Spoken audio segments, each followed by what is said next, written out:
J'écris ton nom bien au-dessus du silence. J'écris ton nom sur les murs de mon ennui. J'écris ton nom sur l'écho de mon enfance. J'écris ton nom sur les merveilles des nuits. Par le pouvoir d'un mot, je recommence ma vie.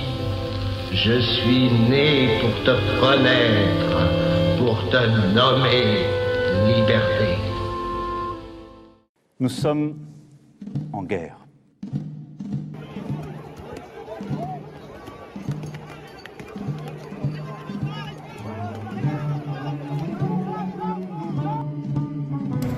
Une personne par une personne dans la boutique. Je veux voir un client, point final. Les vaccinés n'ont pas à payer pour les non-vaccinés. Donc je demanderai qu'il y ait des restrictions pour tous ceux qui refuseraient de se faire vacciner dans la fréquentation d'activités culturelles, des loisirs, sportifs, d'activités commerciales. D'accord, mais vous me dites à moi, si j'invite un... Mais une révolution ne s'invite pas. C'est le peuple qui la décide. La foule, quelle qu'elle soit, n'a pas de légitimité. Rehausser au niveau 3 aux écoles primaires, avec notamment le port du masque dans les classes. Sera également requis dans les cours de récréation. On se demande où sont les patients Covid qui, soi-disant, sont supposés submerger nos services. Donc j'invite tous les journalistes à appeler les directions des hôpitaux pour demander combien de patients occupent ces services. Il faut remettre le masque dans les transports. Qu'est-ce qu'on va faire concrètement ? D'abord, des assises des dérives sectaires et du complotisme. Regarding the question around, did we know about stopping humanization before it's entered the market? No. Quand on nous dit qu'on va avoir une augmentation de la température de 4 degrés. Mais c'est des conneries, François. C'est des conneries et tu le sais parfaitement. En tant que Réaction 19, je fais une petite promesse justement. Nous sommes là depuis avril 2020. Les rapports avec l'industrie ont atteint un niveau de toxicité qu'il faudra bien résoudre. Contrôler cet aspect-là. Vous ne pouvez pas laisser des gens qui mènent des milliards une liberté totale dans leurs relations avec des gens qui décident de la santé. Toute société dans laquelle la garantie des droits n'est pas assurée, ni la séparation des pouvoirs déterminée, n'a point de constitution. Une femme entrant en ménopause a d'immenses possibilités de souffrir d'infections liées à son nouvel état. Et cela arrange Big Pharma, car son métier n'est pas de vous guérir, mais de vous faire consommer. L'affaire Bonner est une affaire que j'appellerais une affaire d'État. Donner à l'OMS plus de compétences, plus de pouvoir, plus de moyens financiers, afin qu'elle puisse déclarer la pandémie encore plus tôt et encore plus longtemps qu'auparavant. Elle pourra imposer tout ce que bon lui semble. Donc la liberté, je vous dis, elle est innégociable, il faut se battre. Et aujourd'hui, le fait de ne pas se faire vacciner le 15, peu importe les arguments de droit, c'est une affaire d'honneur, de dignité humaine. Mon corps, j'en fais ce que je veux, je me fais piquer par ce que je veux, et les termes ne piqueront pas.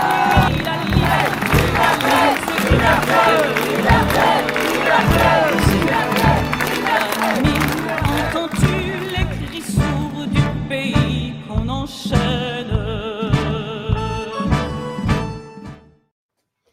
Bonjour tout le monde, bon après-midi à tout le monde. Il y a des gens qui sont en vacances, mais et on fait ce direct dans un horaire un peu inhabituel. Il est effectivement 17h et je vous l'avais promis et on l'avait annoncé, on l'a annoncé et aujourd'hui il est bien là. Il y a François Dubois, un ancien officier de la gendarmerie qui est là et qui va partager ce tête-à-tête avec moi exceptionnel parce qu'il ne parle pas souvent dans les médias et c'est un honneur de l'avoir et je vais tout de suite le mettre à l'écran avec moi pour partager ce moment. Alors, je ne sais pas combien de temps ça va durer. On a carte blanche et on a la totale liberté. Bonjour François.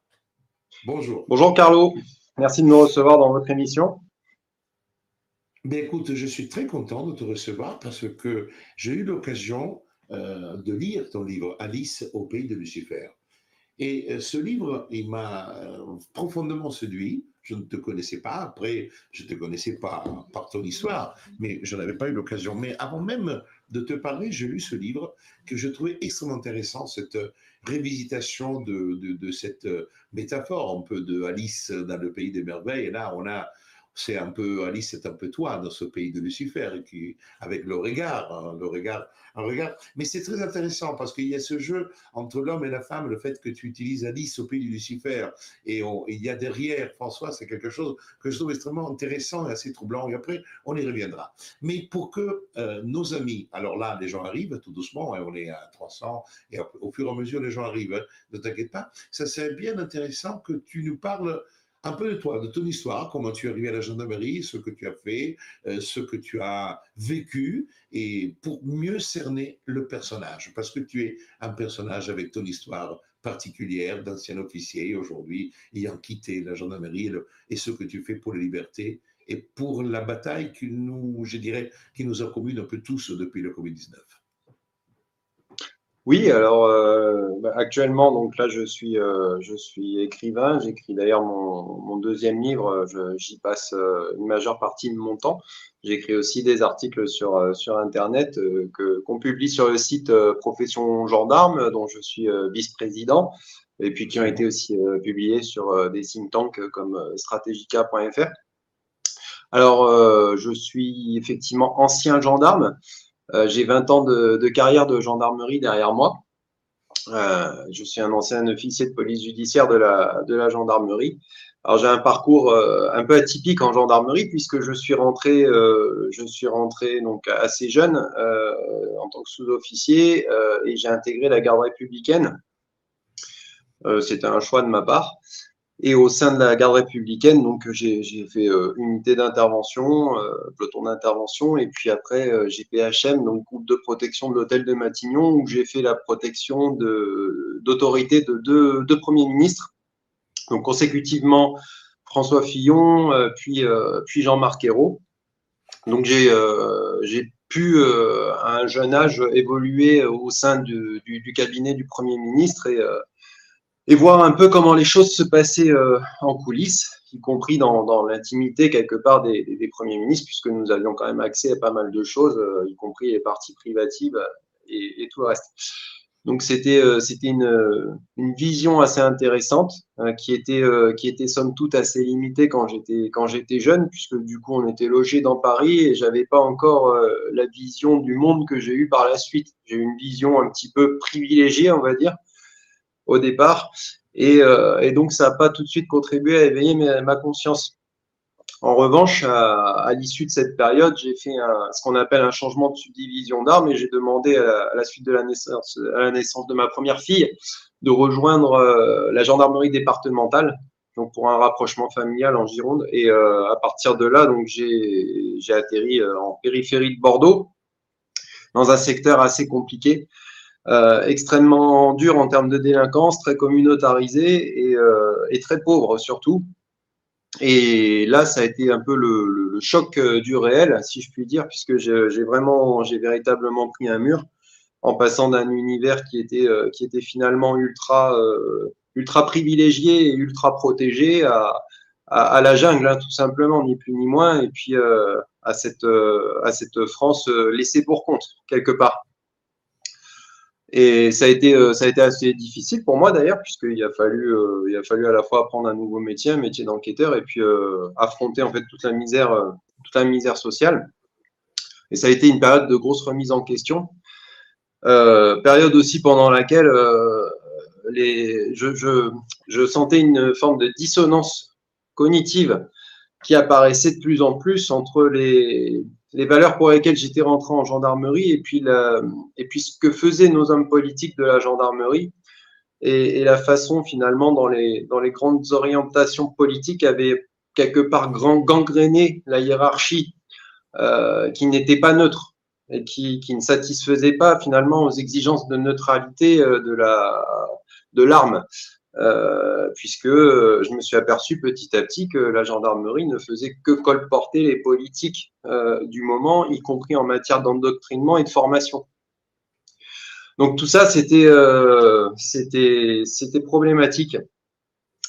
Donc après, j'ai passé l'officier de police judiciaire, et puis après, j'ai commencé à prendre des commandements, puis à avoir plus de responsabilités, puis à monter en échelon en termes de capacité d'enquête. Puisqu'après, j'ai pu travailler un petit peu sur une unité de recherche et travailler sur un échelon de moyenne délinquance. Et j'ai fini mon parcours, donc qui était assez comment dire, hétéroclite, en entrant en tant qu'instructeur au sein justement du commandement des écoles de la gendarmerie. Et là, c'est pareil, donc j'ai passé des tas de qualifications pour me retrouver finalement formateur, évaluateur, formateur au sein du CEGN. Et encore une fois, j'ai vu comment dire, cet endoctrinement qui ne me convenait pas, et puis c'est... Qu'est-ce qu'il y avait, François, dans l'endoctrinement qui ne t'allait pas? C'est important de voir déjà par rapport à l'enseignement, ce que tu devais transmettre aux élèves. On avait par exemple, quand on rentre dans l'armée, on défend un drapeau, on défend une nation, on défend les valeurs d'une nation, et par ailleurs, c'est quelque chose qui se concrétise et qui devient tangible, ne serait-ce qu'au travers des cérémonies militaires, tout ça. Et quand vous êtes en école de gendarmerie, on est très attaché à la tradition, à tous ces protocoles, et dès qu'on sort de la caserne et qu'on a franchi le portail, parler de la même chose, ça revient à être un facho. Mais en contrepartie, on avait une hiérarchie. Donc là, je pense à la DGGN, à la direction de la gendarmerie nationale, la direction générale, qui incitait son personnel et formait son personnel. Je vous donne des exemples. À la virtualisation, au bien fondé notamment du télétravail, de la virtualisation et tout ça. C'est des choses qu'on a connues pendant le Covid. On a des colloques qui se tenaient, par exemple, avec des représentations d'associations LGBT qui faisaient la promo de toutes ces mouvances et tout ça. Voilà. Et on se conforme en fait à un système ultra mondialisé et mondialisant qui colle pas trop avec tout ça. Alors le summum, ça a été bien entendu la période Covid, où là il y a eu une application, on va dire, de tout ce que les gens ont pu connaître dans la société civile, et peut-être même pire encore, puisque comme le personnel soignant, le personnel militaire était astreint à une obligation vaccinale. Donc, il y avait l'obligation vaccinale dans les armées. Et moi, ça a été la goutte d'eau à ce moment-là. C'était le truc en plus qui faisait que je me sentais mal à l'aise dans l'institution, que l'institution manquait de neutralité, que j'avais vraiment l'impression de bosser directement pour Macron, et qu'en plus de ça, là, il y avait ça qui nous tombait dessus. Donc déjà que je voulais partir, François, donc là, ça a précipité mon départ. François, si tu permets, je voudrais rappeler à nos téléspectateurs, aux gens qui nous suivent, à nos amis, que l'obligation vaccinale concernant la gendarmerie n'a pas fait l'objet d'une loi spécifique. C'était une extension qui a été décidée par le général responsable de toute la part de la santé et par une simple circulaire. C'est-à-dire que la loi... C'est ce que j'avais dit. Voilà, je me prononce parce que... Et oui, tout à fait. C'est la particularité du statut militaire, c'est que la décision n'a pas été décidée conformément à la loi, mais en rapport avec le Code de la défense. Absolument. C'est-à-dire sous l'égide de l'autorité militaire. Ce qui fait que malgré les abrogations dans le civil, on se retrouve avec un statut qui n'évolue pas dans l'armée. C'est différent. Ce qui veut dire qu'à l'heure où je vous parle actuellement, les jeunes qui rentrent pour la phase d'incorporation sont soumis à la vaccination, et les militaires susceptibles de partir en opération extérieure doivent être vaccinés avant départ en OPEX. Voilà. Et ça court, ça les gens ne le savent pas, et ça court toujours en 2024. Tout à fait. Voilà, Donc ça, oui, effectivement. On a la loi du 5 août qui a été, entre guillemets, suspendue dans son efficacité par le décret qui est intervenu et qui a mis fin à l'obligation vaccinale parce que les conditions épidémiologiques ne sont plus réunies. Mais concernant la gendarmerie, il y a toujours cette obligation vaccinale qui est reliée au statut militaire par cette circulaire du 3 août, non, du 29 juillet, même antérieur. C'est-à-dire qu'avant même que la loi ait été votée, vous aviez déjà, et d'ailleurs moi j'ai contesté à l'époque, j'ai publié, sur le site existe encore, les courriers dans lesquels j'avais contesté la légalité de cette extension de l'obligation vaccinale en totale violation des règles en la matière. C'était un aparté, mais qui permet de comprendre qu'encore aujourd'hui, tes anciens collègues... Ça permet aussi de comprendre l'état d'esprit dans lequel je me suis retrouvé avec quelques collègues qui n'étaient pas en phase avec la vaccination, ou du moins qui... parce en réalité, il y avait beaucoup de personnes qui n'étaient pas en phase, mais beaucoup l'ont accepté par contrainte. C'est un peu comme un viol, quelque part. On parle de la notion de contrainte dans le viol. Là, ça fait penser à ça, puisqu'il y a eu un effet de sidération et on a pris les gens directement, on les a pris au cou et on les a menacés d'un coup de perturber fortement leur carrière.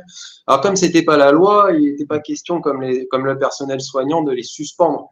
En revanche, il était question de les punir et de les muter disciplinairement avec une peine associée de jours d'arrêt, donc à une sanction disciplinaire.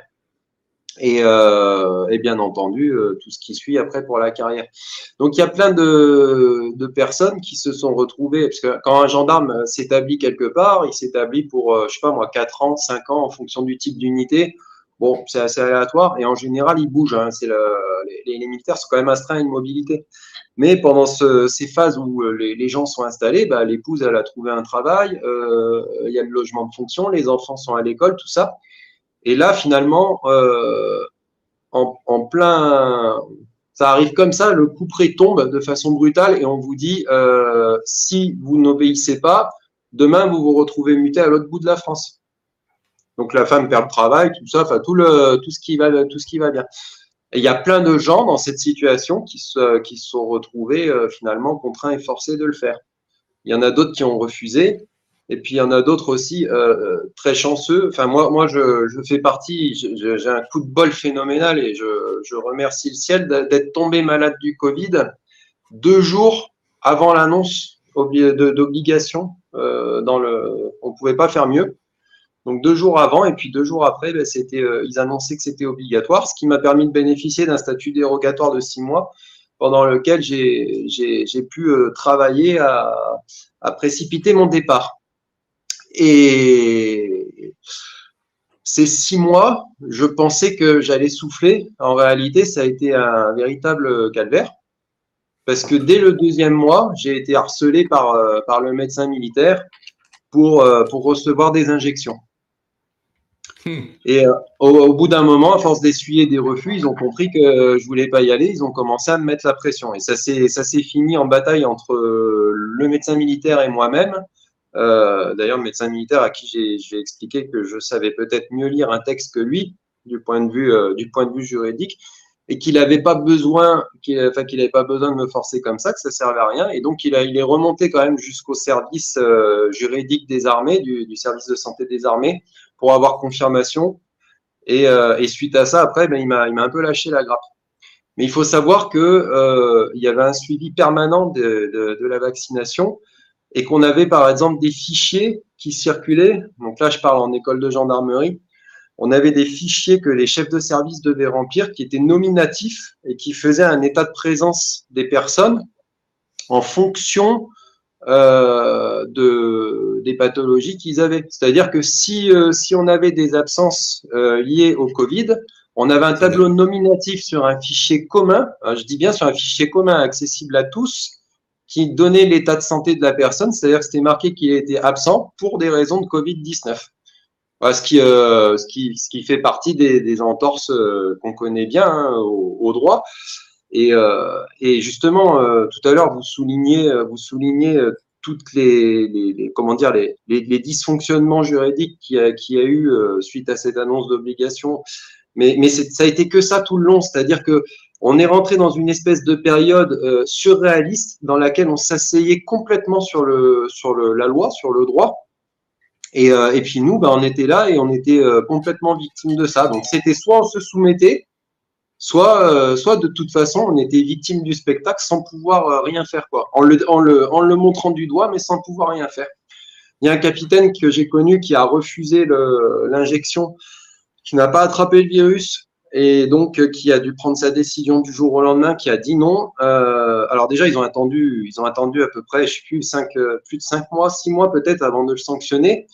Et dans cette période d'attente, en fait, c'était comme s'ils avaient un peu peur de ce qu'ils allaient faire, et donc il a laissé traîner un peu. Mais bon, au bout de 5-6 mois, il a dû être convoqué chez le général pour recevoir sa sanction. Mais en attendant, il a été complètement ostracisé, il a été placé dans un bureau, une pièce aveugle qui servait à faire des simulations avec les élèves. On lui a confié un ordinateur et on lui a confié des recherches sur les archives de l'école.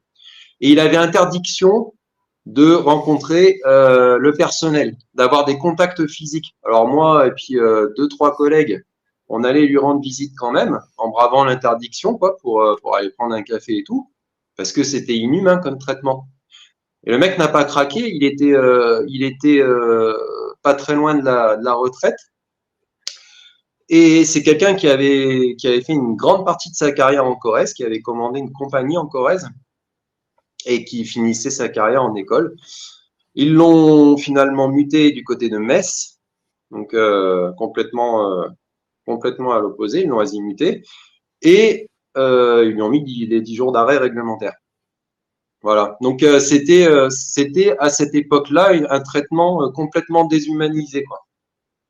Et on le sentait aussi parce que, en dehors de ça, on ressentait la pression sociale, c'est-à-dire le regard des autres, qui disaient ah ouais, lui ouais, pour l'instant il n'est pas vacciné, mais on voit qu'il n'a pas l'intention de se faire vacciner, quoi. J'ai une question, François. Vous m'entendez? Voilà. Oui. Une question qui me semble importante. Est-ce qu'il y a eu, au sein de la gendarmerie, au moins où vous étiez, dans votre peloton, une discussion sur la nature de la vaccination, les éventuels dangers, des informations relatives à cette spécificité de l'ARN messager? Est-ce qu'il y a eu un débat ouvert ou c'était tabou, silence absolu? Alors, c'est une très bonne question. Ah, je vais y répondre par deux points. Alors, le premier, c'est oui. Il y a eu de tels échanges. Et ce qu'il y a de spectaculaire là-dedans, c'est qu'à l'époque, et d'ailleurs c'était le cas aussi, je pense, au sein de la société civile, on a affaire à des gens qui se sont soumis, qui ont totalement délégué leur capacité décisionnelle à l'autorité, dans une totale confiance. C'est un peu l'expérience de Milgram, quelque part. On leur dit d'aller au bout, ils vont au bout. Après tout, c'est l'autorité. Donc, et j'ai rencontré des gens qui étaient dans un déni total. C'est-à-dire qu'on avait des conversations, on arrivait à en parler et à les confronter à des évidences. Et parfois même, j'ai vu des gens, parce que forcément, quand on vaccine autant de monde, une école, c'est quand même 1000 personnels, hein, dont 200 cadres de la gendarmerie, il y a tous les élèves, il y a des civils. Quand on vaccine tous ces gens-là, il y a des malades, il y a des blessés. Il y a des blessés à cause du vaccin. Il y a eu des blessés parmi les élèves, on a eu un Guillain-Barré, on a eu un début d'AVC, on a eu des choses comme ça. Mais il y a aussi eu des blessés parmi les cadres. Et il y en a un matin, il est arrivé au travail avec une main triple volume. Il nous faisait une thrombose, quoi. Mais ces gens-là, sur le moment, ils ne veulent rien voir. Et le médecin émet l'hypothèse qu'il peut y avoir avec un lien avec le vaccin, mais sans plus. Et alors là, c'était ubuesque parce qu'on avait beau en parler, on est confronté à un déni total. Alors c'est d'autant plus frustrant que tout à l'heure, je disais qu'on était nombreux. Il y avait aussi des civils. Et que les civils, moi qui travaillais j'étais dans mon bureau, je me faisais harceler par mon chef de service qui me demandait où j'en étais, devant tout le monde. Hein. T'en es où de ta vaccination?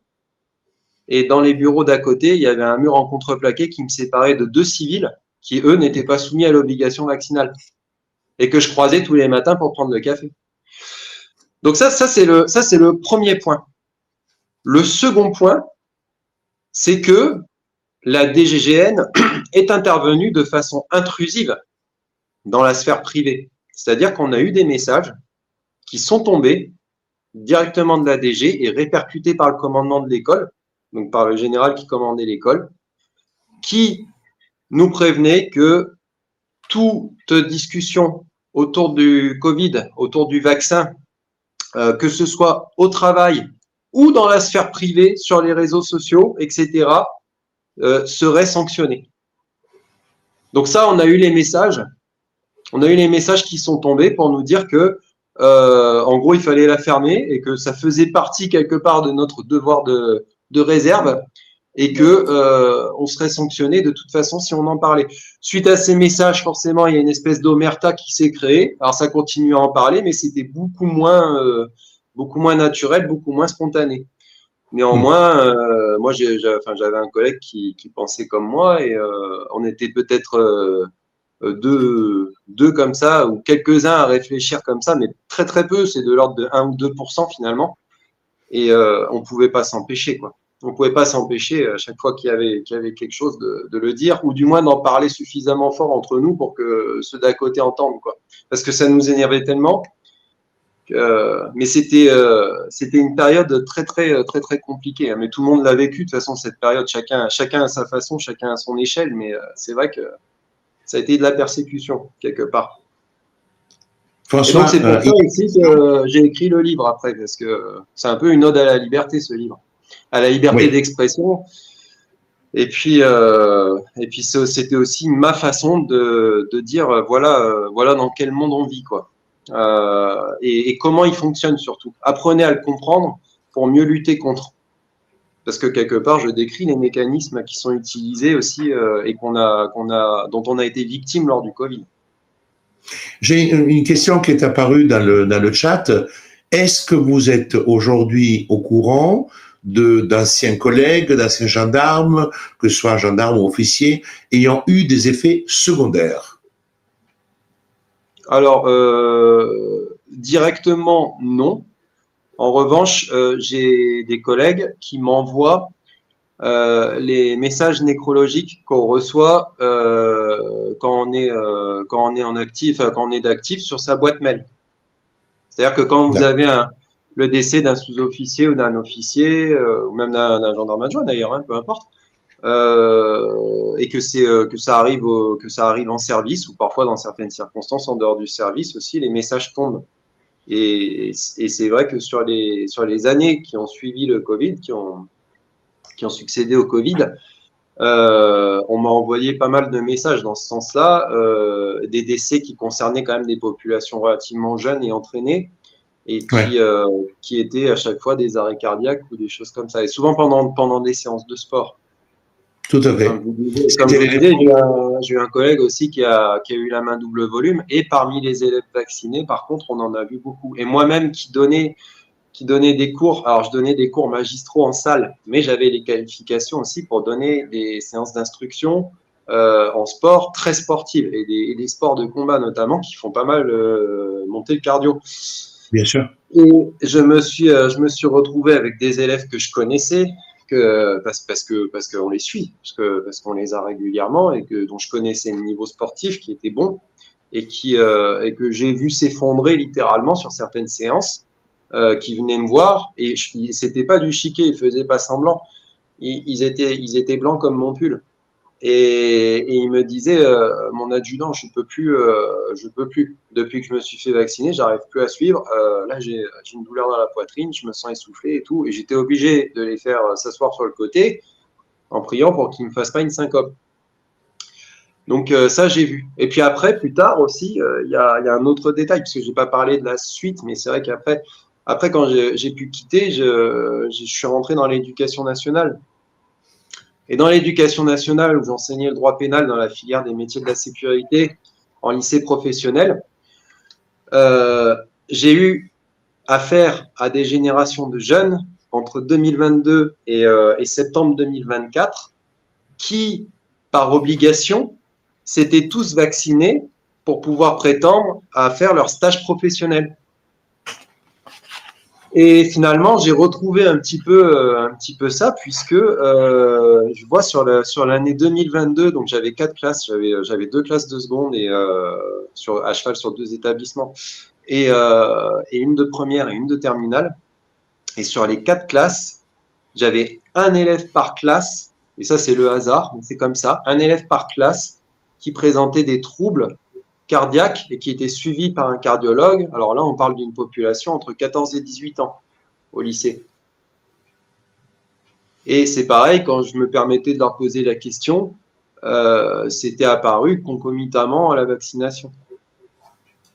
En réalité, François, il ressort quand même aujourd'hui qu'ils étaient vraiment obligés de l'énoncer. Je rappelle qu'en octobre 2023, Pfizer a modifié les effets secondaires en ajoutant d'une manière très claire les myocardites et les péricardites dont l'issue fatale d'un certain nombre de cas a été constatée. Là, ils étaient obligés de le faire.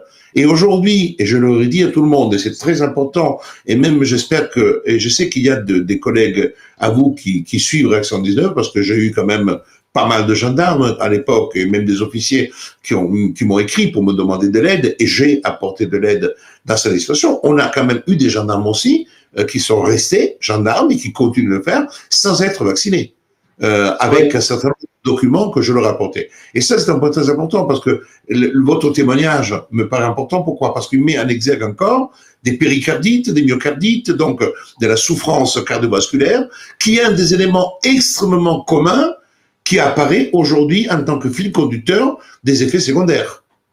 Avec des gens qui font du sport, qui ne peuvent plus faire du sport, des sportifs connus aussi, dans le monde du football. Moi, j'en connais un tout petit peu parce que j'ai travaillé pas mal dans le monde du foot et dans le passé, et beaucoup de joueurs que je connais ne se sont pas fait vacciner, ils ont pu éviter cela, mais il y a un certain nombre de vaccinés qui aujourd'hui tombent raides pendant des séances d'entraînement, etc. Et il y a même des procédures aujourd'hui qui ont été entreprises par des sportifs de haut niveau à l'encontre de Pfizer, concernant effectivement les effets secondaires relatifs au myocardite et péricardite. J'ai une question à vous poser. J'ai été informé, et ça c'est très intéressant, qu'il semblerait, et alors j'attends votre confirmation éventuellement, si vous en savez plus, que aujourd'hui, plus que pratiquer de la vaccination, ils font des injections qui ne sont plus des injections ARN messager. C'est-à-dire qu'en réalité, il semblerait qu'il y ait la conscience des risques. Il ne peut pas faire marche arrière pour ne pas tomber dans des éventuels procès qui pourraient être faits, mais que les vaccinés actuellement, ce ne seraient pas des vrais vaccinés. Est-ce que vous avez eu des infos à ce niveau-là? Non, j'ai pas eu de retour. Il faudrait que je me renseigne pour voir si éventuellement, l'idéal ce serait qu'on ait quelqu'un du service de santé des armées qui puisse nous renseigner là-dessus directement. Je pense que ce serait le plus fiable. Parce que ceux qui se font injecter, en général, ils connaissent pas la composition du produit, hélas. Hélas. Et il y a une chose très importante, c'est que actuellement, quand même, il semblerait que même le produit utilisé actuellement pour les vaccinations de la campagne ouverte à partir du 15 octobre, ça ne serait plus le même produit ARN messager tel qu'a été conçu par BioNTech avec le Comirnaty. C'est-à-dire qu'aujourd'hui, pour faire croire qu'ils continuent à vacciner et que tout va bien, ils utilisent pas de ARN messager. En réalité, c'est du pipeau, ce qui est en train d'être injecté, parce que de toute façon, donc on est vraiment dans une histoire rocambolesque, et c'est vraiment Alice au pays du Lucifer, hein, parce que là on est dans une dystopie totale, et on est vraiment dans cette dimension-là. On continue parce que vraiment, il y a beaucoup de gens qui sont heureux de t'avoir aujourd'hui sur notre réseau. C'est très important parce que on n'a pas l'occasion d'avoir un ancien officier de police judiciaire, gendarme, qui peut parler et qui ose parler, parce qu'il y en a beaucoup qui ont quitté mais n'osent pas parler, et vous osez le faire. En réalité, il y a la vaccination. Oui. De toute façon, je n'ai rien à. Moi, ce que je dis, ce sont des faits. Hein. D'ailleurs, tout ce que je dis là, c'est des choses que j'ai directement vécues. Et puis après, il y a aussi tout ce qu'on entend dans notre entourage. On a aussi beaucoup entendu décès par arrêt cardiaque, etc. Si je commence à parler de tout ce que j'ai entendu dans la vie civile à côté, c'est pareil, on n'en finit plus. Moi, ce que je vois, c'est qu'à l'époque où j'ai écrit le livre, on en parlait tout à l'heure, l'histoire d'Alice au Pays des Merveilles, quand vous disiez que finalement Alice, dans le livre, c'était un peu moi, ben, c'est complètement, enfin vous l'avez compris, c'était ça. Mais c'est surtout, ça traduit aussi surtout cette sensation que j'ai eu de me retrouver dans un monde de fous. Le monde des merveilles, au départ, quand on le voit, c'est un monde de fous. On se dit, mais qu'est-ce que c'est que ce monde sans queue ni tête? Ça n'a pas de sens, il n'y a que des fous. Et on a Alice qui est là au milieu, qui est la seule à essayer d'avoir un raisonnement et qui pourrait presque en devenir folle tellement elle est entourée de fous. Et c'est un peu cette sensation que j'avais à l'époque. Quand je l'ai écrit, quand je disais que c'était un exutoire, c'est que c'était aussi une façon de rester, comment dire, de rester sain dans sa tête. Parce que quand on est comme ça et qu'on est seul confronté à tous, on se dit, est-ce que c'est pas moi qui ai un problème finalement? Quand ce que vous dites me fait penser à page 165 de votre magnifique livre Alice au Pays de Lucifer, dans lequel tu écris, dites-vous que nos deux mondes fonctionnent habituellement à l'image de ces particules liées entre elles par un phénomène d'intrication quantique. C'est très bien écrit d'ailleurs. Vous ne pourrez pas du tout comprendre. Sachez seulement que dans la dimension qui est la vôtre, je ne fais que inverser le processus d'intrication de mon monde au vôtre. C'est pourquoi ici, tout n'est qu'inversion. Et c'est pourquoi tout vous semble différent, des primes d'abord, alors que dans le fond, tout ressemble au monde que vous connaissez auparavant. Ce monde vous apparaît alors comme le négatif de votre monde. Ah, vous êtes quand même un sacré tordu quand même. Hein.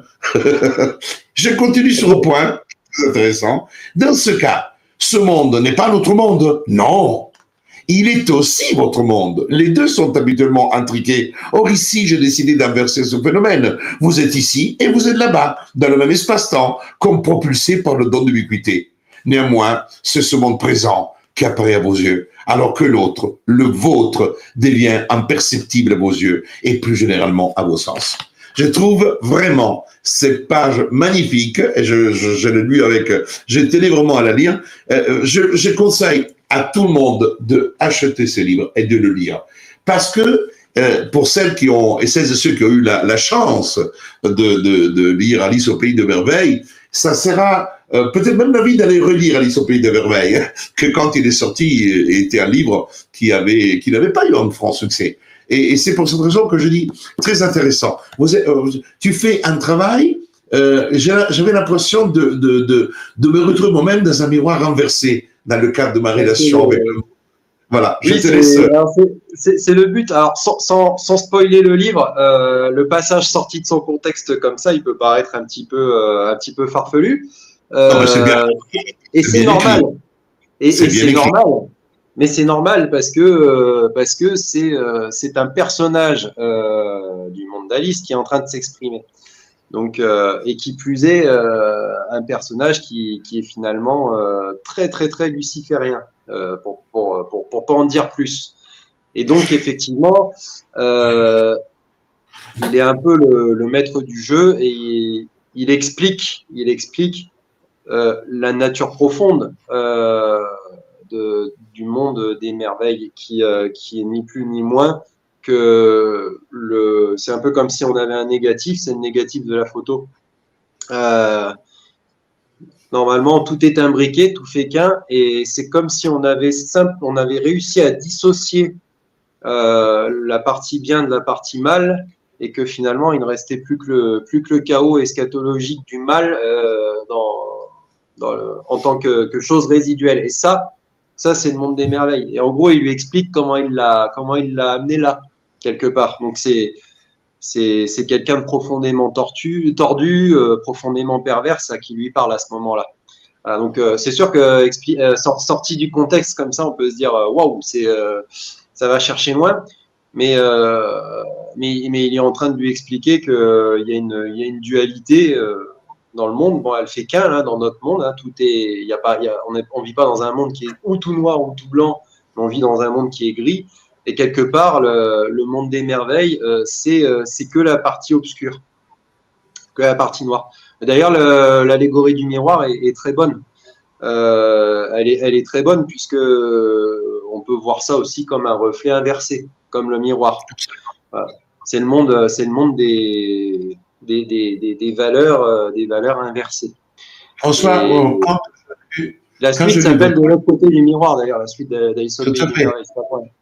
Oui, mais dans cette allégorie, on le trouve aussi dans l'Orphée de Cocteau, quand effectivement Euthyphise doit aider Orphée pour aller rechercher Eurydice à l'enfer. Il utilise effectivement les miroirs pour passer. C'est les portes à travers lesquelles la mort maille bien. Ne le dites à personne. D'ailleurs, regardez-vous tout le temps dans un miroir et vous verrez la mort travailler. C'est merveilleux dans l'Orphée de Cocteau. Et votre livre est très intéressant, mais vraiment, parce que je pense que je vais même le relire parce que les pages sont intenses. Alors, je sais pas où vous avez appris à utiliser la plume aussi bien que le revolver, mais c'est sûr que il y a. Mais ce livre-là est un livre qui voudrait quasiment envoyer pas un cadeau, un contre-paiement à notre ami Schwab. Parce qu'effectivement, dans votre livre, il y a cette sorte de, pas critique implicite, mais vraiment la mise en cause de cette approche très onirique, quand on lit le livre de Schwab sur la réinitiation Covid, dans lequel il nous présente que même le quoi qu'il en coûte, ça sera génial, merveilleux, parce que on aura l'argent qui a été versé pour permettre aux gens de se soigner contre l'épidémie, ensuite générera de la richesse. Ce sont les pages 65 et suivants, les pages en plus, quand il donne vraiment toutes les perspectives oniriques de ce monde. Et dans le livre, après, vous avez toute la partie, effectivement, de l'entrée en jeu, de l'intelligence artificielle, du numérique, de tout. Et ça, c'est vraiment quelque chose de très intéressant. Et votre livre le met en exergue. En réalité, il y a une sorte de... Et on est quasiment... Et votre livre, il pourrait s'intituler aussi « Alice au pays de l'utopie ». Oui, oui. Disons que ce livre, je l'ai écrit à la base justement dans cet esprit de pilule rouge, c'est-à-dire qu'il n'était pas forcément destiné. Au tout départ, je l'ai écrit pour mes enfants. J'ai écrit par passion. Je l'ai écrit comme exutoire. J'ai aussi écrit pour mes enfants pour leur transmettre quelque chose parce que ils seront la continuité du combat. On vit dans un monde, hélas, trop désenchanté, où souvent on dit qu'avoir des enfants, c'est presque un risque, tant on les met en danger pour l'avenir. Je ne suis pas d'accord avec ça. Je pense que l'avenir ne pourra que changer grâce à nos enfants, justement.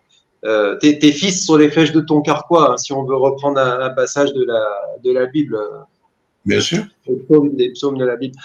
Mais en dehors de ça, effectivement, c'est un livre qui a beaucoup de grilles de lecture.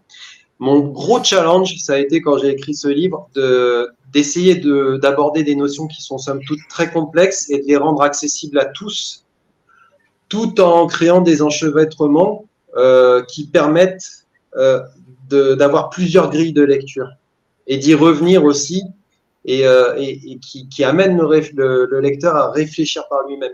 L'objectif du livre, c'était de faire en sorte que le lecteur, ne soit pas confronté à un énième état des lieux de la société, quoi.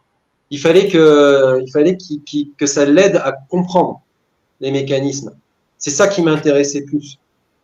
C'est ça qui m'intéressait plus que de faire un bilan et de dire voilà, ça va pas, quoi. Ça, tout le monde le fait. Et c'est pour ça aussi qu'il combine beaucoup de sciences humaines quelque part. Il multiplie les approches parce que le monde, c'est ça. Hein. Le monde, c'est une synergie constante. C'est plein d'interactions entre tous les domaines.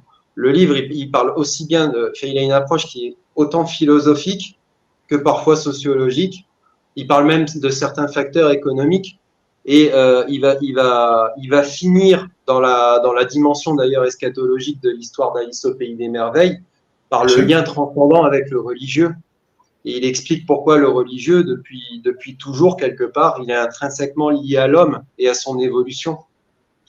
Donc ça permet, je pense, vraiment d'avoir un autre regard sur le monde, un regard neuf. Et voilà, en tout cas, c'est le but. Moi, ce que j'ai ressenti à la lecture de votre livre, j'espère que vous partagerez cette vision, j'ai l'impression de temps en temps que vous êtes acteur dans le livre et de temps en temps vous êtes spectateur dans le livre. C'est-à-dire que je dis ça parce qu'on le ressent. Vous êtes acteur quand vous voulez apporter votre ressenti même émotionnel, du vécu de votre expérience en gendarmerie, de ce regard que vous portez. J'ai écouté attentivement et je partage avec l'ensemble des personnes qui nous suivent. Là, on a franchi la barre des 1000, et très intéressant. Et de constater que vous dites, quand j'étais à l'intérieur de la caserne, à l'intérieur d'eux, on avait une vie, une vision, et quand je franchissais le portail, j'ai découvert une sorte d'une vie totalement différente, avec d'un côté, on a la France, avec ses frontières, avec ses valeurs, à l'intérieur de la caserne, et de l'autre côté, c'est le monde mondialiste, où tout ce que vous avez préconisé, ces valeurs que vous défendez, que vous devez défendre mal en dehors de cette ligne du mur d'enceinte qui protège les casernes de gendarmerie, ou le grillage, et vous sortez, et là vous prenez le monde dans la gueule, et c'est ce monde qui est tantôt lyrique, tantôt ne l'est pas, qui est dystopique, qui est complètement... je trouvais ça. Et la chose très intéressante, on ressent que vous êtes spectateur, parce que vous prenez du recul.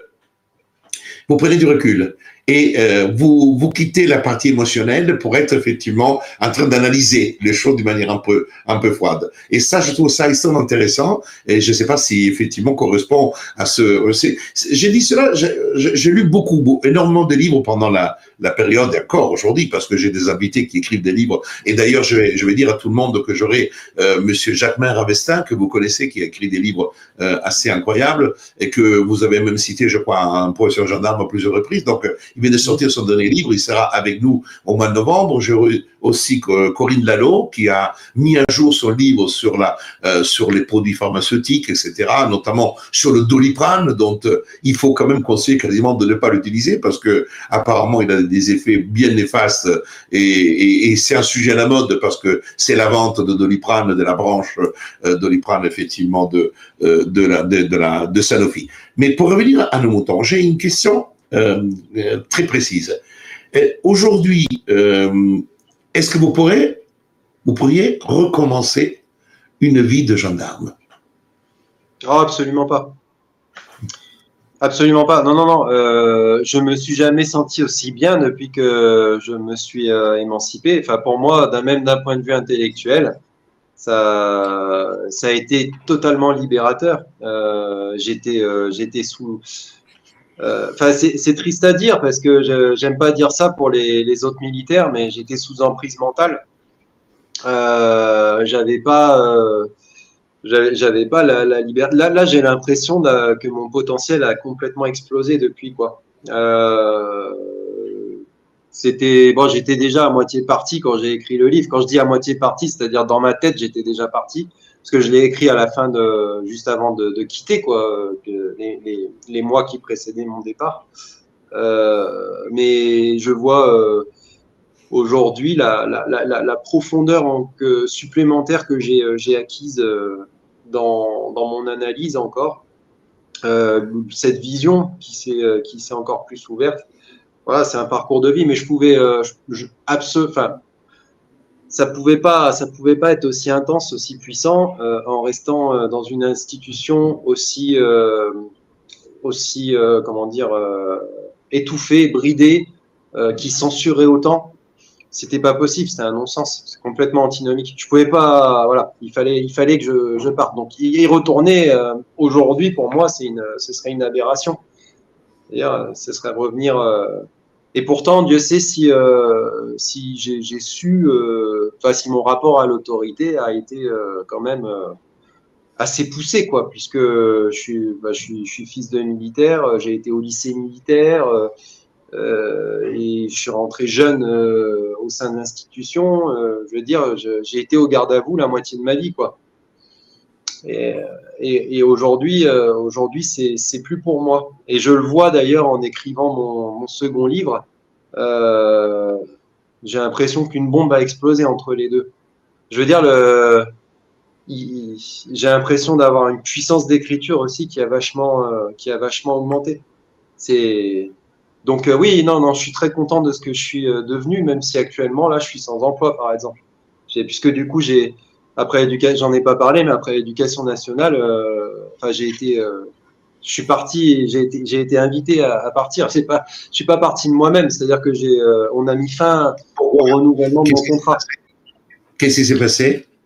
Exactement, je travaillais sous forme de contrat renouvelable, à cheval sur 2 établissements, et ça se passait très très bien. Parce que je pense aussi, forcément, j'avais l'ingénierie pédagogique, on avait beaucoup travaillé ça en gendarmerie. Donc, je suis arrivé, j'étais assez à l'aise. J'étais à l'aise aussi dans la gestion de groupe. Donc, ça s'est très bien passé. Et très vite, on m'a confié des responsabilités. Ils m'ont financé des stages, des choses comme ça.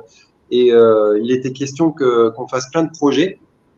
Et du jour au lendemain, là, en fait, on est au mois de juin 2024 de cette année. Je reçois un courrier, un mail de 3 lignes qui me dit que mon contrat ne sera pas renouvelé. Alors qu'en parallèle, j'avais 2 chefs d'établissement et une inspectrice qui m'avaient placé sur des projets de prendre une prépa concours, etc. Ils m'avaient formé une formation de premier secours en équipe pour que je sois formateur. Ils m'avaient payé. Enfin bref. Incroyable. Et donc quand j'ai demandé qu'on m'explique, puisque si ça venait d'une erreur de ma part, j'aurais pas demandé d'explication, j'aurais compris. Mais là, j'avais un doute. Mais je voulais les entendre me le dire de vive voix. Enfin, c'était même plus un doute. Je savais très bien, compte tenu de ce que je faisais et de ce que je disais sur les émissions, tout ça, je m'exposais. Je le savais, c'était une histoire de temps. Mais je pensais pas que ça tomberait aussi rapidement quand même, parce que voilà, j'ai jamais dépassé la ligne, quoi. J'ai jamais non plus dit des choses qui sont pénalement répréhensibles ou quoi que ce soit. Donc à partir de là, et j'ai jamais fait de prosélytisme en classe. J'ai jamais non plus dit aux élèves, voilà, il faut penser comme ça. Non, je me suis contenté d'instruire ma matière. Et quand je leur ai demandé, mot pour mot, ils m'ont dit, c'est en raison de vos prises de position. C'est le terme exact qu'ils ont employé, prise de position. Donc là, j'avais une dame qui n'avait rien à voir avec tout ça, qui m'a expliqué ça, du rectorat, c'était pas de sa faute. Je lui ai quand même demandé, je lui ai dit, bon, bah alors pour vous, expliquez-moi quelle est une bonne prise de position et une mauvaise prise de position. Bon là, elle a mis fin immédiatement à la conversation en me disant que comme j'étais sous contrat, il n'était pas tenu de motiver l'arrêt du contrat. Chose qui est vraie, je sais. Donc à partir de là, au 1er septembre, j'étais au chômage de cette année. Voilà. Et donc tout ça pour dire que oui, je suis au chômage. J'arrive. Alors j'ai ma petite pré-retraite militaire. Ma femme a pris plus de travail à côté pour l'instant. Et malgré tout, j'arrive à être épanoui parce que j'arrive quand même à faire ce que je veux là, et puis à vivre ma passion là. J'écris, voilà, et déjà c'est bien. C'est très beau ce que tu dis, François, parce que je partage ce point de vue avec vous. Moi, quand je me suis mis avec la création de Réaction 19, est clair, j'étais devenu l'avocat complotiste, terrible, etc. Beaucoup de clients m'ont quitté. J'ai eu vraiment une perte non négligeable. D'autres sont arrivés, mais un certain nombre de clients du droit des affaires, et même des joueurs de football, et même des entraîneurs de football m'ont quitté parce qu'effectivement, étant proche même de Macron et de la direction nationale, c'est vrai que ça faisait tâche d'avoir comme avocat Maître Bouza. Mais je n'ai aucun regret, parce que vous avez dit un mot qui est très beau, vivre sa passion. Et au fond, c'est une chose. Moi, ce que je constate aujourd'hui, je le dis, même quand je fais des stages de formation, quand je fais des masterclass, etc. Le message, vivez. Ne pensez pas qu'au pognon. Pensez avant tout à faire que votre cœur vibre quand vous faites quelque chose. Et malheureusement, cette vie dans laquelle on a bâti ce monde sur le fric et le pognon, la seule chose qui compte, les gens sont dans des désarroi monstrueux. Ils sont dans une... Et d'ailleurs, c'est pour ça que Les gens cherchent des groupements, des entités, de la spiritualité, parce que quand tu penses que tu écoutes du matin au soir dans les infos, il n'y a que le pognon et la loi de finances qui est le gros problème, le gros souci. Non, le gros problème, le gros souci que nous avons aujourd'hui, c'est qu'il n'y a plus de cœur, il n'y a plus d'amour, il n'y a que des... soit il y a du sexe brutalisant dans lequel on va apprendre aux mômes comment faire une pipe, et de l'autre côté, vous avez l'agressivité, l'agression dans le métro, dans les trains, sur les quais d'une gare, etc. Et puis, manque cette vie sociale qui fait que les gens sont sociaux quand effectivement on est bien dans sa peau, quand on est bien dans soi-même. Et moi, ce que je ressens en t'écoutant, d'abord, tu parles merveilleusement bien, donc il n'y a pas que l'écriture, mais tu as ici une qualité oratoire certaine, et je suis vraiment ravi de t'avoir aujourd'hui. C'est une magnifique expérience, et c'est vrai, c'est la première fois, en 4 ans et demi, que j'ai créé à 119 au mois d'avril, mois de mars 2020, nous sommes au mois d'octobre 2024, c'est la première fois que j'ai l'occasion d'avoir un ancien gendarme sur notre chaîne. Et ça me fait un plaisir immense, parce que tu es le reflet aussi de cette jeunesse. Je dis jeunesse parce que tu es plus jeune que moi, mais cette jeunesse actuelle de personnes qui sont à l'intérieur de la police, de la gendarmerie, j'en connais beaucoup, qui sont des gens de qualité. Je suis avocat aussi d'une policière qui est capitaine de police, que je défends, etc. Ce sont des personnes qui est devenue écrivain, comme toi. Et on sent quand même, et ça c'est quelque chose, là, c'est pour ça que je ne peux pas la citer parce que j'ai un dossier en cours en tant qu'avocat, pas en tant que personne neuf, mais elle a aussi été emmerdée parce qu'elle a écrit. Elle a écrit en plus un livre magnifique qui défend au fond le travail de police. Quand tu parlais des souffrances, quand elle raconte que elle va à sa première autopsie, par exemple, c'est un truc terrible. Je sais pas si tu as vécu, mais c'est quand même incroyable. Les gens ont une vision de ce que la télévision parle du gendarme qui a fait une bêtise, d'un policier. Le pire dans cette violence, si je peux me permettre, dans la confrontation à la mort, je fais une parenthèse là-dessus pour l'avoir énormément vécu. C'est pas la mort en elle-même, parce que ça quelque part c'est triste, hein, mais on s'y habitue à avoir des corps déchiquetés, à avoir des choses sales, de la décomposition, tout ça c'est l'aspect glauque qui rebute beaucoup de personnes, mais finalement auquel on finit par s'habituer. Le plus dur dans ces situations-là, je pense que c'est de gérer la mort avec les vivants. C'est-à-dire que j'arrive sur une scène, par exemple, de suicide, comme ça a pu m'arriver plein de fois, et de voir un adulte de 30-35 ans qui s'est fait éclater la tête avec un calibre 12 dans sa chambre d'enfance, chez ses parents, parce qu'il était retourné chez eux en dépression et qu'il l'hébergeait chez eux. Et de voir en fait d'aller à la rencontre des parents qui sont en état de choc et de devoir les gérer et de devoir continuer à les entendre dans le cadre de procédures qui vont durer par la suite, etc., etc. Absorber toute cette énergie comme ça, très négative, essayer d'accompagner les gens, d'avoir les mots pour eux, de voir des gens en état de choc. Moi, j'ai vu une mère arriver avec la serpillière alors qu'il y en avait de partout dans la chambre. Elle allait faire le ménage parce qu'elle était en état de choc. Ça, c'est le plus dur au quotidien. Et quand on rentre le soir à la maison et qu'on l'explique, c'est parfois tellement dur que on a la sensation de pas être compris. Et on le vit plein de fois, ça, plein, des gens en pleurs qui perdent leurs enfants sur des décès, tout ça, avec les corps devant. On est vraiment au moment où ça se passe, là où l'intensité, elle est la plus, elle est à son paroxysme. Et ça, c'est très, très dur. Il n'y a aucun accompagnement psychologique, il n'y a rien du tout, hein.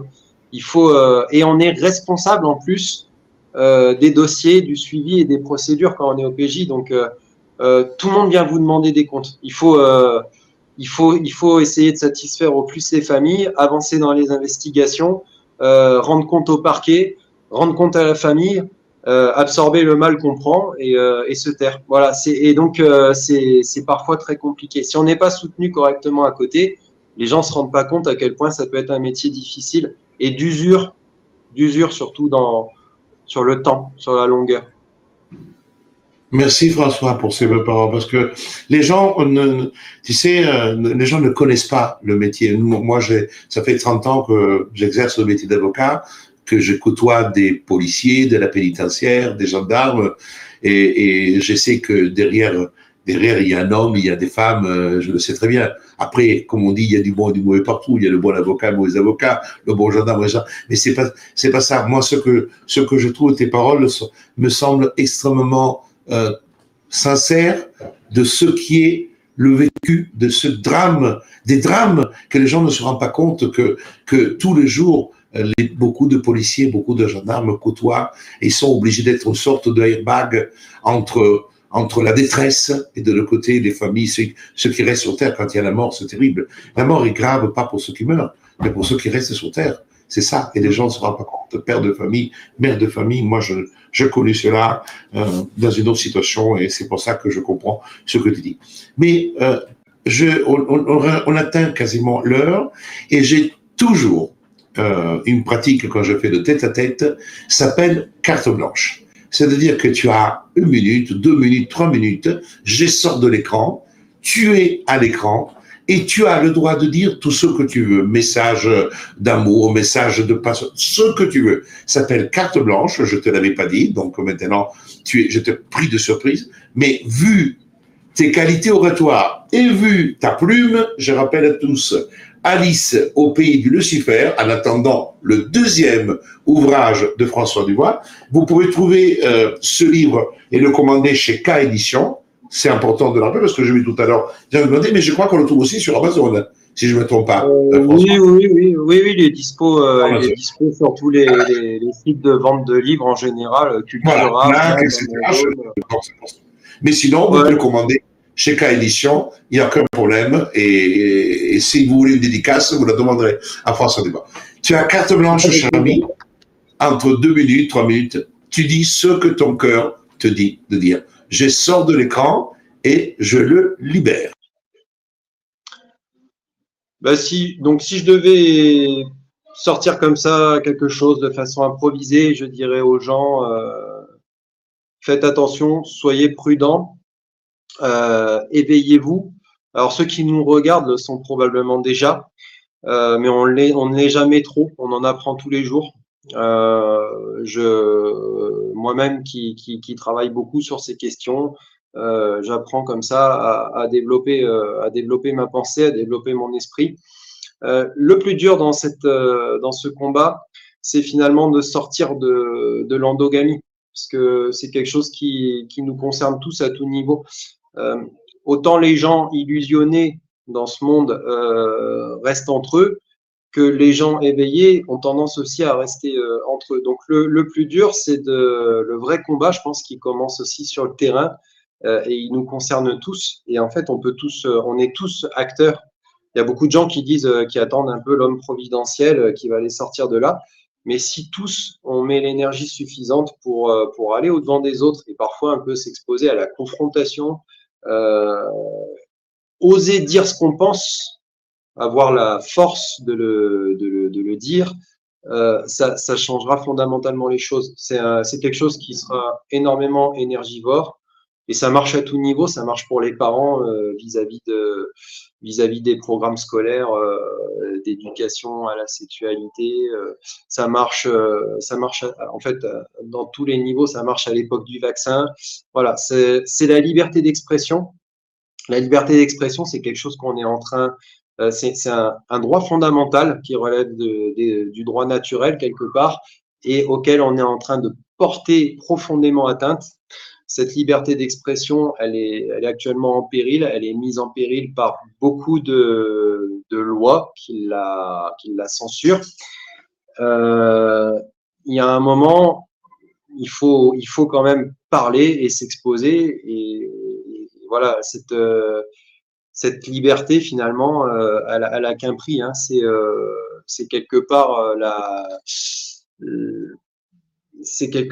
comment dire, le prix de notre engagement, hein, quitte à prendre des risques. Moi, c'est ce que je fais à mon humble niveau, mais j'invite tout le monde à le faire. Voilà. Et tout à l'heure, d'ailleurs, on parlait du pouvoir de l'argent, tout ça. Quand on fait ça par conviction. On fait pas ça pour l'argent. L'argent, c'est un moyen d'emprise. C'est quelque chose qui a tendance à dégrader qui peut considérablement dégrader les relations et rendre les choses moins sincères. Voilà, moi, si je fais des conférences, c'est gratuit, hein. Les gens, il y a une petite boîte, ils mettent ce qu'ils veulent. Je suis là pour passer un message. C'est ma mission première. Voilà. Et donc, j'insiste là-dessus. J'insiste là-dessus parce que, certes, il y aura à un moment donné un travail politique qui sera effectué, et ça, c'est nécessaire. Ça se mettra en place, et ça se met peut-être déjà en place. Il faut réfléchir à des structures, à des alternatives politiques, mais sans le travail de terrain qui consiste à faire bouger les mentalités. En dynamique de groupe, on parle souvent de non-pensée de groupe, hein. C'est parce que les masses, la masse en elle-même n'est pas pensante en général. Si vous voulez bousculer la masse, il faut déjà le faire à votre petite échelle sur des petits groupes avant qu'il y ait un effet de propagation. Voilà. Et donc ça passera forcément par le terrain. Moi, c'est un appel que je fais aux gens, voilà, surtout. François, je te remercie beaucoup. Je voudrais lire les quelques lignes finales de ton livre. Tout en entendant les pas de la horde frénétique se rapprocher d'elle, Alice s'assit sereinement, corps adossé à la porte.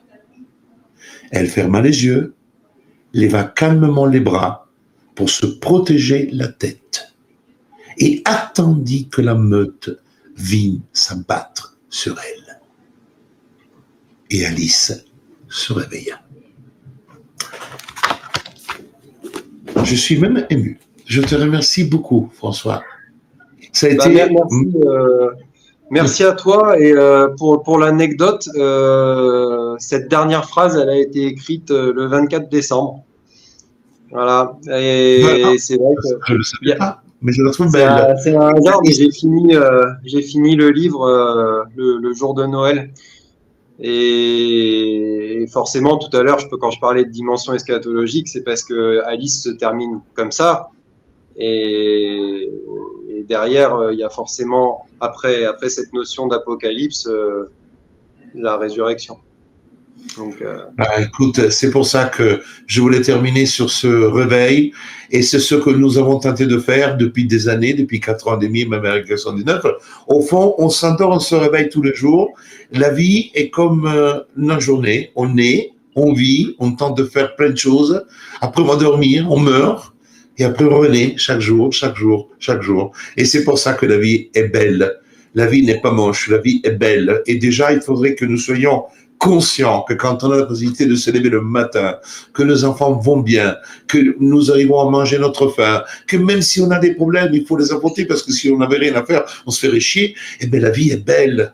Parce que moi-même, vous savez, tu es gendarme et tu as certainement amené des gens en garde à vous, ou peut-être même escorté vers les prisons. Et je le dis que même au bout de 30 ans, quand je vais à la prison visiter un de mes clients, je sors et je dis, quelle chance que j'ai. Je suis libre. Je suis libre.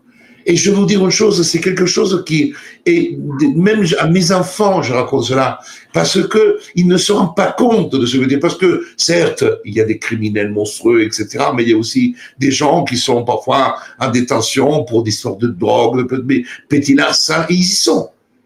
Qui sont des gars bien, certains, et tu l'as connu. Et j'ai dit cela parce que je voudrais vraiment que les gens prennent conscience du fait que déjà, si on utilisait tous les jours le temps et l'espace que nous avons pour créer notre liberté, pour créer notre joie de vivre, pour créer notre envie de dire, mais vivons là cette putain de vie. Combien tu fais des conférences? Moi, je fais aussi quelques petits stages, quelques conférences de table ronde. Je dis, écrivez, je disais encore l'autre jour, sur une page toutes les libertés que vous avez. Et écrivez de le côté celles que vous utilisez de la journée. Et on vit en permanence dans la rétention, dans la peur, dans les peurs. Le thème de ma dernière conférence que j'ai donnée ce week-end à Bourges, c'était l'érosion des libertés, justement. Et c'est vraiment le message que j'essaye, je la mettrai en ligne bientôt, c'est vraiment le message que j'essaye de divulguer aux gens, c'est, voilà, vous êtes les gardiens de votre propre liberté, donc défendez-la, vraiment. Parce que, dans la conférence, j'explique les mécanismes qui visent à nous rendre de moins en moins libres, et notamment par le biais du droit. Et les gens, à la fin, ils prennent conscience qu'ils ont vraiment un rôle à jouer là-dedans. Ça, c'est quelque chose de très important. Pendant le Covid, beaucoup trop ont confondu la liberté de consommer avec la liberté tout court, quoi. Et c'est ce qui a fait que, il y en a plein aussi, il faut le dire hein, quand même, hein, qui ont été à la vaccination pour pouvoir aller boire un verre en terrasse, quoi. Et c'est triste quelque part. Donc, il faut vraiment prendre conscience aussi, je pense, de ce qu'est la liberté réelle et surtout savoir se projeter sur ce sur quoi nous mènerait un monde dans lequel nos libertés sont rognées. J'entends trop de gens me dire « mais si j'ai rien à me reprocher, il n'y a pas de problème ». Et ça, c'est l'argument typique de la servitude volontaire. Et le jour où la personne s'apercevra qu'on décide des choses qui sont contre-productives pour elle, si elle s'est laissée trop rogner ses libertés, elle n'aura plus aucun levier pour exprimer son désaccord. Ce sera terminé. Ce sera un verrouillage. Et le monde vers lequel on tend, hélas, les gens qui nous gouvernent espèrent ce verrouillage. Soit un verrouillage numérique, par exemple, mais ils l'espèrent, en espérant qu'on n'ait plus possibilité de faire machine arrière dès qu'ils nous imposent quelque chose, quoi. Donc ça, il faut vraiment faire attention à ça. François, je pense qu'on aura l'occasion de faire une autre mission sur un de ces thèmes, et surtout, quand tu sortiras ton deuxième ouvrage, je serai très heureux de te recevoir une autre fois. On a fait l'horaire un peu particulier aujourd'hui, parce que le moment... Voilà, merci à toi. J'embrasse tout le monde. Merci à celles et ceux qui ont suivi cette émission. Il y avait plus de 1000 personnes. C'est très bien parce que 1000 personnes en direct, c'est quelque chose. Je rappelle à tout le monde que cette interview et ce direct tête-à-tête, vous le retrouvez sur le site de Réaction 19 et ça a été un moment magique. Merci François. Merci à tout le monde. Merci. Voilà, merci et à la prochaine. Je vais dire au revoir à tout le monde. Merci encore. Voilà. Chers amis, merci beaucoup d'avoir suivi ce direct avec François Dubois, qui était un invité exceptionnel. J'ai passé un très beau moment avec lui, un très beau moment avec vous. Je vous donne rendez-vous la semaine prochaine. Savourez ce direct. Dites-le aussi à vos amis d'aller le voir parce que ça vaut la peine d'écouter ce que François Dubois a pu nous dire. Merci encore. Notre jingle de fin et rendez-vous la semaine prochaine. Portez-vous bien et faites attention. Sortez couverts. OK? Ciao. Un fond de leur liberté qui devient une irresponsabilité, un slogan. Non seulement ils mettent en danger la vie des autres, mais ils restreignent la liberté des autres. Moi, c'est simple. Les non-vaccinés, c'est je fais tout pour en faire des parias de la société. Et on vous vaccinera de force. Moi, je vous ferai emmener par 2 policiers au centre de vaccination. Il y a encore des gens qui sont assez bêtes pour défiler dans la rue, pour dire je veux pas, c'est ma liberté. Il y en a vraiment qui sont stupides. Pas d'assurance chômage pour les non-vaccinés. Non, parce que quand on fait prendre de tels risques à la société, eh bien, on doit en payer le prix. Créer une obligation juridique, c'est-à-dire faire une loi disant la vaccination est obligatoire. On peut enfin affiner ce fameux aller vert en demandant à ceux qui ont les noms des non-vaccinés, les organismes, les administrations qui savent qui devrait être vacciné et qui ne l'est pas, de donner ces fichiers à des brigades, à des agents, à des équipes qui vont les frapper à la porte et dire mais vous n'êtes toujours pas vacciné, c'est un problème pour vous et pour les autres. Ils veulent pas se faire vacciner, c'est leur problème, mais dans ce cas-là, qu'ils ne demandent pas à avoir les mêmes facilités que les autres. Ces connards amnésiques qui rêvent de dictature, vous pensez à qui? Les antivax, comme dirait l'autre, les cons ça ose tout, c'est à ça qu'on les reconnaît. Moi je me dis, vu le nombre de gens qui se sont fait vacciner, même si on doit tous crever, moi je préfère me faire vacciner parce que pour rester sur Terre avec les pauvres connards qui ne se sont pas fait vacciner, je préfère passer de l'autre côté. Les vaccins contre le Covid, ça vous intéresse ou pas ça? Je crois que ça peut rapporter pas mal. Mais l'action Pfizer est montée dans les tours, hein, donc bon. Écoutez, je veux pas me plaindre parce que mon fils travaille pour Pfizer. Donc, ah bon ah bah dis donc, c'est date d'anniversaire. Mais à un moment ou à un autre, il va falloir passer à une démarche plus autoritaire. Il y a un moment, on peut plus se satisfaire de cette situation où les vagues se succèdent. Pourquoi? Parce que le taux de vaccination ne décolle plus. Écoutez, le courage, il va en falloir, mais incontestablement aussi, il va falloir un petit peu cogner sur les irresponsables qui veulent pas se faire vacciner. Donc maintenant, je pense qu'il faut sortir la boîte à claques. Il faut siffler la fin de la récré, quoi. Il y en a assez. Ce qu'il faut choper, c'est les désinformateurs. Et ces gens-là sont des criminels.